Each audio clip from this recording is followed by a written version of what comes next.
Hi everybody, it's time for another midweek chat. It's June 17th. The great days of summer are here. I'm outside by our school playground today, partly because we got a letter from Bishop Callahan about his firm intention to have our Catholic schools up and running for the new school year, his commitment to that. We don't know what shape or form that will take exactly, other than a real commitment to our students and to our student families to do more than just send home worksheets or whatever, but to have a real experience, hopefully with physical presence here. But that'll be up to the county health department guidelines, which we of course respect because they know what they're talking about.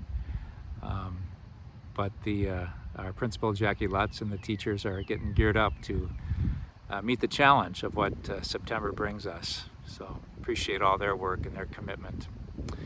Looks like we got a good lead on a first grade teacher. I can't announce because it's not been signed yet, but Jackie's pretty excited with the prospect that we have. So what should we talk about? I have a few things, of course. I always talk longer than I think I will. Just want to thank Jim Forrester for coming over to the rectory today. He's been taking care of our lawn so nicely the past several years, with the help of Steve Cassing this year. But I just mentioned I needed to move my tree out of the house because it's dying. I have this Jerusalem pine that's a type of tree that is all over the Holy Land, and I like it, and I keep it in a pot. I wish I could plant it outside here at St. James so it wouldn't last through the winters. And it did really well over the winter. I put lights on it. It's my Christmas tree, and it just wasn't making it. So it needs that full sunlight. I don't think sun was getting to the top of the branches. Anyway, he came over. It's a big old thing we got to lug out, and he did that. So just a quick thanks to Jim for all he does for our liturgies with his voice and for helping us in little ways like that. So hope you get to see some lightning bugs. That's like my favorite thing in the world. I saw 3 walking up Folsom the other day. If anybody's got a real place to see lightning bugs around Eau Claire, please do let me know. Love them. God's greatest creation, I think. Maybe humans, but we don't have to compare. Let's just say they're fantastic creation. First communions are going to happen this year, so Saturday we'll have 2 liturgies separate from our weekend masses. June 27th at 11 a.m. and then Wednesday, August 19th at 6:30 p.m. So those should be good.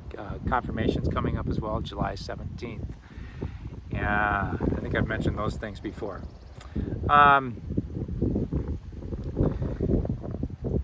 Someone wrote to me last week an email, and they said, "Hey, Father, you must be really disappointed that more people aren't coming to church." What have we had? We've had a little more than 100 people come on the weekends. The first weekend we had more than that, and it's kind of decreased since then. The answer is no, I'm not really disappointed. What would disappoint me is if it were an indication that people weren't engaged in their faith or engaged in St. James, then that would be a great disappointment to me. But I think people are reading, they're tuned into something like this. Our online Mass, we have, I think this week, for Pentecost, we had 1,100 viewers. I think people liked my homily, especially that day, so they forwarded it to friends. Typically, lately, we've been having about 700 viewers by midweek the following week. But that's a lot of, so more people are engaged online than actually coming to church. And that's fine with me. That's a decision to make for the health of yourselves and your families. And that's fine, as long as we're engaged. We're printed in the bulletin this week. One of our parishioners, Sharon Boussard, is reflecting on life, as she often does. And I see I wrote this. I got it down here. I want to read it for you. It's kind of a beautiful reflection on her struggle with not being able to worship like we used to. This is someone to whom, like a lot of us, Sunday worship, coming to church and greeting people and all those things really meant a lot to. So she read a quote in a news article, and the question was, who do we become when we can't be what we were? Who do we become when we can't be what we were? So, of course, we all hope we can get back to what we were in full worship, but right now and for an indefinite period, we won't be. So who are we becoming as a people of faith when we can't be what we were? So she writes this: In In many ways, it is the question I had to ask myself after my husband died. But as I reflect, I remember that first there was grief, as in denial, anger, bargaining, depression, and acceptance. It wasn't until I could come to acceptance that I could gradually become a new person who was a widow and continue to evolve. So now when I reflect on St. James at this time of COVID-19, I realize that I personally am in one of the grief stages.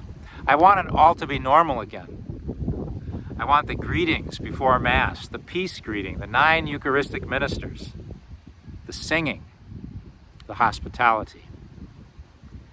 I can't help but wonder if many of St. James aren't experiencing grief as a dominant emotion. I wonder if it needs to be tended to before we can, as a parish, decide who do we become when we can't be who we were. It's a beautiful reflection. I don't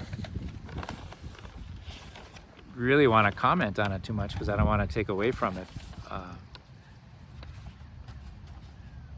I would say that, like in the first century Judaism, what they knew of their religion just collapsed. The Jews, they had temple worship.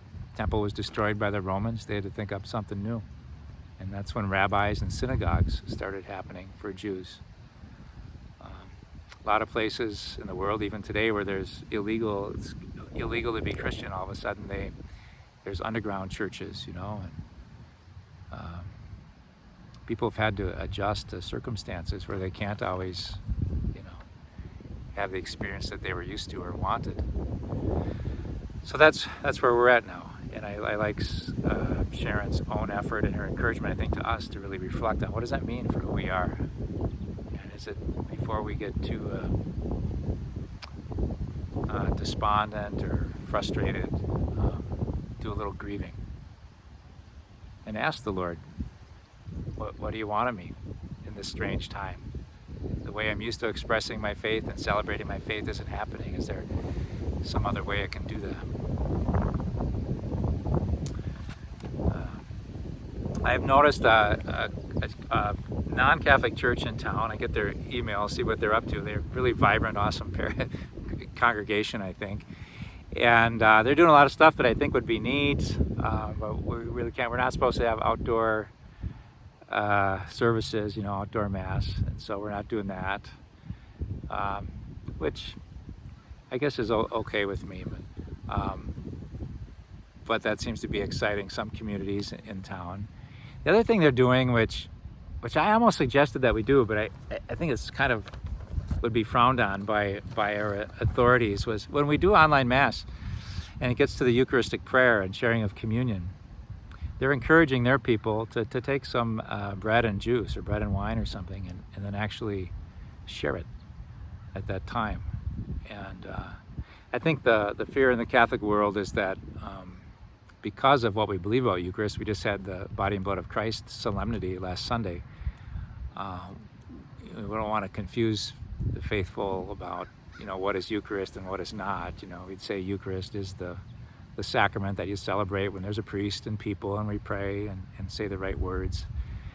And I stand by that. That's beautiful teaching. At the same time, I think if you think it was beneficial for your family, I could see someone at that point when you're watching Mass, and I think if you can be clear, like this isn't the sacrament, just meant to keep us in touch with the beauty of breaking the bread and sharing the cup. Well, I wouldn't tell you not to do that, I guess. So, anyway, don't tell on me, okay? What else? I do want to just kind of keep the issue of racism in front of my own mind and then in front of our minds. I read an article by African-American priest from the Archdiocese of Milwaukee, who's an instructor now at Fordham University. He used to teach at Marquette, named Brian Massengale. And he wrote an article, quite a long article, called The Assumptions of White Privilege and What We Can Do About It. And he really writes it for people like me, white people. That's his main audience. I just want to summarize some ideas about it and interject a few of my own reflections, if I could. Because I really am I really believe this is a special time in our country's history where we could really make some important changes that help us all live together in a just world. He says that somewhere along the line, white people realized that being white makes life easier. And we would never choose to not be white given the choice. That's something we would consciously think, but he thinks that's just part of something that sinks into our consciousness. So there's subtle clues along the way that make us come to that unspoken conclusion. What people in charge look like, what the good guys and bad guys look like on movies, the history we learn in school. I'm watching a lot of movies right now on Amazon. They're offering a lot of movies free. I don't know if they're free if you got to be a Prime member. I do have Prime, so I just watched one called An Uncomfortable Truth, which is excellent. I watched one called I Am Not Your Negro last week, which was just excellent. And the wheels are turning in here. I'd encourage us to seek those kind of things out. Read, watch a film. Lynchings. Mob violence against black people. I guess I knew in the back of my head that was kind of a thing. I didn't realize how common it was in our history, from like 1880s to 1830 especially, but beyond, just awful, horrible violence. It meant to kind of keep black people in their place and have fear. It's a lot of things like that. I read a book some years ago that just opened my eyes too. I just figured when slavery was over, after the Civil War, slavery was over. Well, for years and decades after that, there were laws passed. I guess this was mostly in the South, but where you could be arrested for loitering, for basically doing nothing. And they wouldn't arrest white people for doing nothing, but they'd arrest black people for doing nothing and then fine them, and they couldn't pay the fine. And so then they were basically enforced labor prisons for the rest of their lives for many years. So basically slaves, even though slavery was illegal. I was like, oh my gosh. So these things to become aware of, and there's just a long history of that really can't be ignored and has informed and formed the way things are today with this underclass and poverty of a whole ethnic group, racial group. He says, where to begin? Where to begin?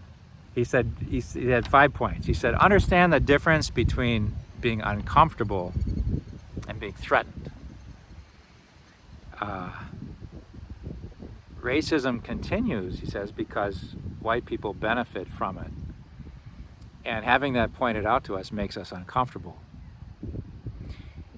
But not threatened like in a way that people with different color skin are threatened, as we've seen in the violence and killings in recent weeks and months and in our history. And initially he says, well, what should we do? What should white people do? And his first thing is nothing. Sit with the discomfort and the hard truth that causes the discomfort. Don't get defensive too quickly. Let it bring you to tears, anger, guilt, shame, embarrassment. Stay with those hard feelings. He said, only when a critical mass of white people are outraged and disturbed will there be change. Goes back to his original thing, that racism only continues because white people benefit from it. He says we should admit our ignorance, lack of knowing all the history, and learn history. It'd be good to watch some movies, do some reading.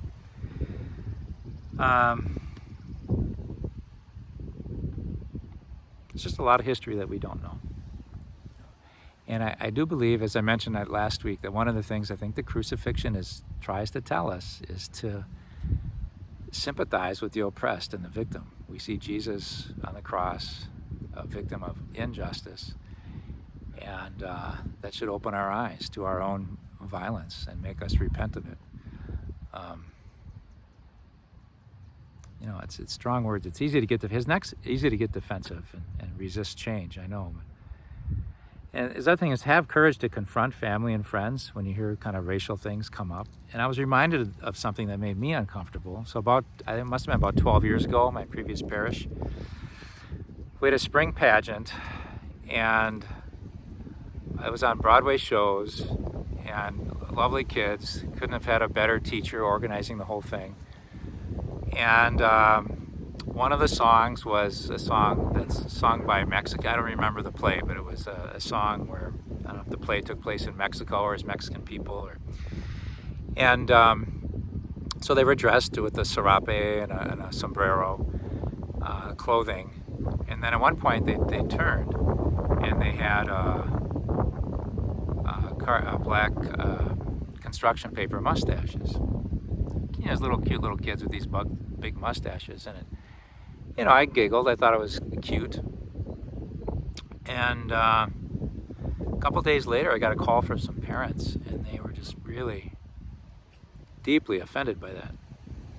Said, it's a racial stereotype. It's racist. It has no place in education. And I thought, gosh. And so I know that initial resistance of being accused of supporting racism. It's not.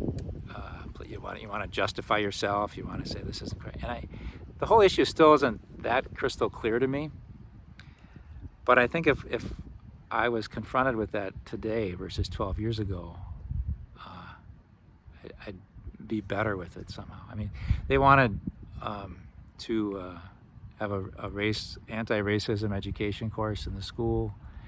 They had a lot of. They were asking a lot of effort on our part for something that at the time I didn't think was a major gaffe. And so anyway, I resisted that, and that was their passion. I don't know if it was, they may not have been different. Anyway, I won't say any more about them, but they had the courage to confront that, and didn't really get the cooperation they were seeking from me or from the parish. And they ended up leaving the church and the parish and the school and all that. And I'd forgotten about that until real recently, and mainly this afternoon I was thinking about it. And so I hear Brian Massengale's message to sit with that, to feel the embarrassment or the uncomfort of that, and ponder this, not to get too defensive too quickly, right? And to keep just kind of talking through things with good friends and other people. And the last thing he mentions is that racism, it's a pro-life issue. And we have a strong tradition against abortion and against capital punishment and those kind of things. Well, racism is also a pro-life issue. So if you consider yourself pro-life, you should really be concerned that we help protect the dignity of people who have a darker skin. So anyway, I thought it was a great article. I'll post it up on our parish Facebook page if you want to take a look at it. It's a fairly long article, but it's good. So thanks for hanging in there. It's kind of a long talk again. I hope it wasn't too rambly. I think we need humility. I think we need wisdom, and I think we need courage in every aspect of our life.